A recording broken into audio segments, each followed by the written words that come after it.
panghusga, pangmamata, pangwestiyon, o di naman kaya hindi kayo magkaintindihan dahil sa layo ng age gap ninyo. And when I say malayo ang agwat, ito siguro yung 10 years older or 10 years less.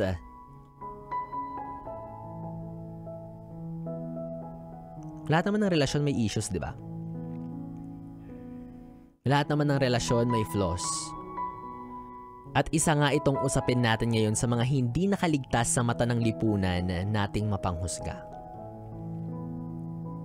Ano naman kung di kayo parehas o magkalapit ng edad? Kung parehas naman yung gusto ng puso nyo na mahalin yung isa't isa, di ba? Yee! Bakit? Di ba? Nangihingi ba si Cupido ng requirement na birth certificate kapag magmamahal ka? Hindi naman, di ba? Wala namang ganong requirement. Sa pag-ibig naman, ma-in love kung sino ang ma-in love. Regardless of the gender, physical appearance, and especially the age. Basta alam yung limitations mo. Basta may consent kayo parehas. At basta nagkakaintindihan kayong dalawa, walang problema dyan. So kung ikaw ay nasa sitwasyon na ganyan, alam ko naman na hindi rin issue sa'yo yan eh. In fact, for sure proud ka pa sa tao na yan.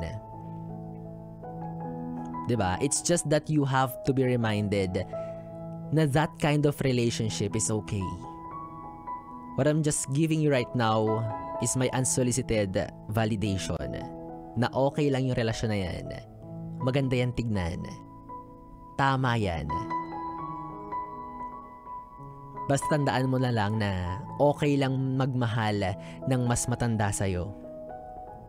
Ang masakit lang dyan is kapag mukha ka pang mas matanda sa kanya. Diba? At least hindi halata yung age gap. Less judgment.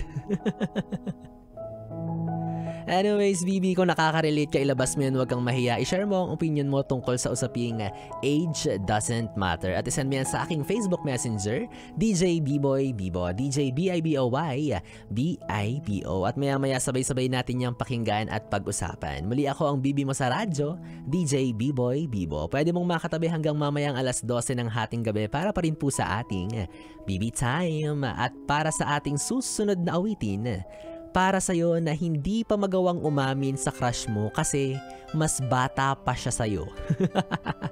More birthdays to come pa. Oo, magiging kayo rin yan. Ha, tama yan. Maghintay ka ng tamang edad habang kinakanta ang awiting Right Here Waiting by Richard Mars. Atid sa'yo ng istasyong nakaka-young and fresh, ang 101.1. Yes.